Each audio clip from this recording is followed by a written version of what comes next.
Hey guys, it's Core Ross and welcome to Busting Rainbow Six Siege. Today we are busting Maverick. So Maverick is the new hard breacher in Rainbow Six Siege. He's kind of a hard breacher support though is what I'd actually call him. He's a 3-speed, 1 armor attacker and he is equipped with an AR-15 with 50 caliber Beowulf rounds along with an M4 as well. So this is two primary options, both of them pretty damn good. He's also got the 1Q11 TAC Ops, which is also called the 1911 in Game 2. He's got smoke grenades as his special gadgets alongside a claymore. Now what was really funny about Maverick was that he was given this as his counters during the livestream reveal of Operation Grim Sky, and that is that his only counter is nitro cells. So this guy can burn through reinforced walls, and it doesn't matter if you bandit battery them, it doesn't matter if you mute jam them, he can just burn right through them and he can put any size hole anywhere he wants in those reinforcements, which makes him incredibly versatile. Now before we get started, a big thanks to my Patreon supporters who actually helped to keep the 6 News and Mythbuster series alive. So thanks very much guys, and let's get on with the myths.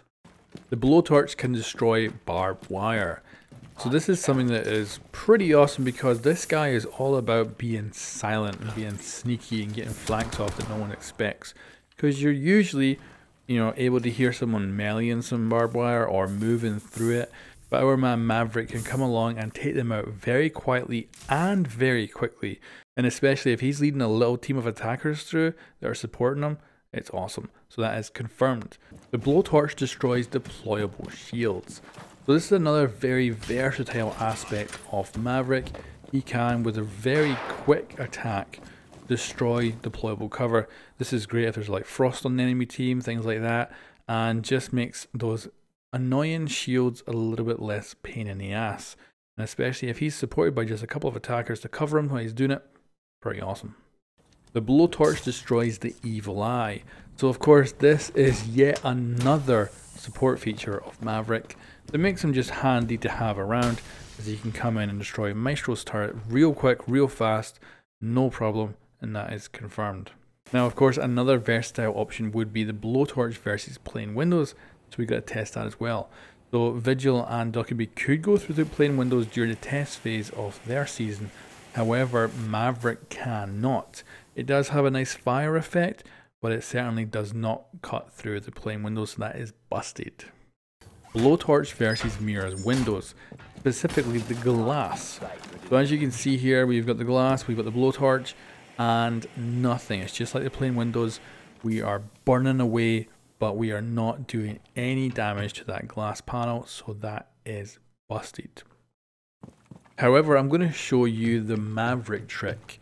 So this is an easy and quick way to destroy a Mira's black windows entirely without using that much fuel. So you'll notice that there's these 4 pegs that go into the wall, and if you hit all 4 of these just with a little bit of blowtorch action, you'll completely and utterly destroy the window. Now you might be thinking this would leave him very vulnerable, but all you have to do is hit the 2 at the top and then go prone and hit the 2 at the bottom, giving yourself plenty cover from the enemy. Now there is other options which we'll get to soon, but doing this pretty handy and pretty, you end up making a big hole without using up much of your fuel. I was actually able to do it with only 3 pegs here. I don't know why, but for some reason that worked. And you can see the non-reinforced version as well. So it makes a really handy big hole relatively quickly, relatively safely if you go prone. And then of course, because you then have this massive hole, you can come in and you can easily cut it into a vaultable hole without using much fuel and getting into objective rooms.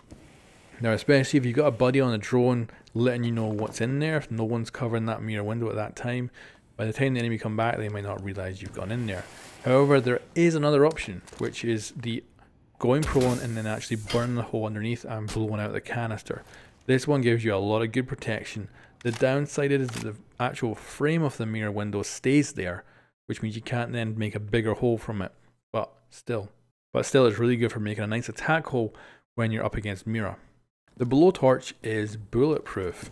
So when this guy's artwork was released, it looked like this big meaty shield that could potentially give him a lot of protection, but when we actually see the gadget in game, it's tiny. It looks so much smaller than the promotional artwork. Like, it just looks like a teeny little thing. And the bullets go straight through. They just go right through it. No bullet gets stopped. Nothing happens. So yeah, unfortunately that is busted. I think it'd be cool if it was a little bit of protection. You can hurt the hostage with the blowtorch. So of course we have to test everything on this series. That means every little thing. And yeah, the blowtorch will hurt the hostage. So yeah, that's not useful, but maybe it's something Fuse likes. Blowtorch versus turret. So of course we had to test if the blowtorch had any major effect on Chachanka's turret. And it doesn't. If you actually get close enough, it does burn him, but it doesn't seem to damage the shield, which is kind of curious, I guess. And I also attempted to try and destroy it by actually burning out the ground below the turret. Again, maybe that would destroy it, but no, that turret just stayed there. It'd be kind of funny, I think, if you could like melt the support and the thing like fell over or something. But yeah, that's busted. Bandit can still electrify blowtorched walls. So this is kind of interesting because normally as soon as a hole like a Habana has been made in a reinforced wall, then you are unable to put your electrified battery down. It just kind of decides that that wall is no longer capable of that. Whereas the blowtorch is different. It seems to react differently to the damage in some way. Like the blowtorch's damage is somehow different, and it allows you to place that battery down no matter how badly damaged that reinforced wall is. So for instance, we've got a battery here that's electrifying this wall, even though there's no physical contact possible between it and the wall. And Bandit can come in, he can pick it up, he can put it back down. It doesn't seem to matter. So it just works differently from the Habana'd reinforced walls. So that is confirmed. Blowtorch versus frost traps. So of course we gotta go through everything, and you can see the blowtorch easily destroys frost traps. Now, it's not useful because obviously you can just shoot them, but maybe you're just sitting there with the blowtorch out, go for it. It's confirmed. Maverick can make 4 holes that can be passed through.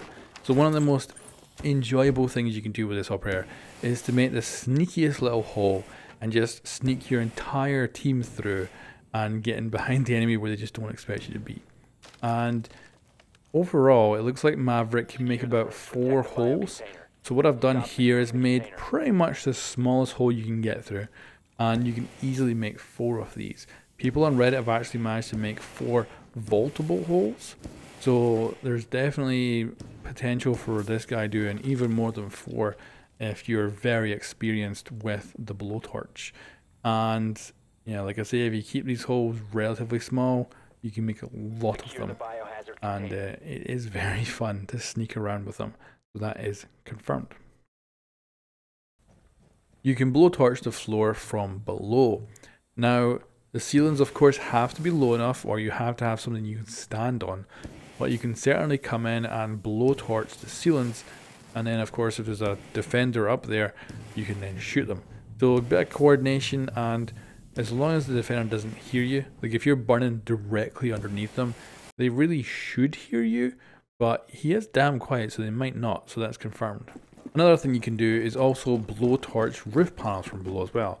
Now this is probably something you don't want to do alone. You probably want to have an attacker with you to back you up, but certainly it might just be handy to get a drop on a defender who's above you. But I don't know if it's that useful, but it's certainly confirmed. More fuel is required for reinforced hatches. Now the interesting thing is, normal walls and reinforced walls take exactly the same amount of fuel to burn the same damage. They don't have any difference, which is kind of odd considering you're burning through like metal in one of them and like really weak stuff in others. Whereas the reinforced hatches, as you can see here, we've had to do from the corners about 1.5 lines in order to then break that panel. It's a lot. Whereas the actual non-reinforced ones, it's maybe a line or less before they break. So yeah, for some reason hatches take a lot longer than the walls. Or maybe the walls should take longer if they're reinforced. But that is confirmed. Maverick's 50 caliber versus plain windows. So of course we always have to check these things. So of course earlier we did the blowtorch. It had no effect on the window whatsoever, although it has that nice fire effect. So of course the Beowulf rounds, well, no, they don't actually manage to go through. So again, glass for the moment is still the only operator that can go through plain windows. So that is busted. So there you go guys, that is all the myths for Maverick. If you've got any more myths you want to suggest, let me know in the comments below. Otherwise, go check out Clash's Mythbuster episode. It's actually longer than this one because, my god, the amount of interaction with other operators is just mental. One of the most complicated operators I've ever tested. Anyway guys, thanks for watching and I'll catch you next time.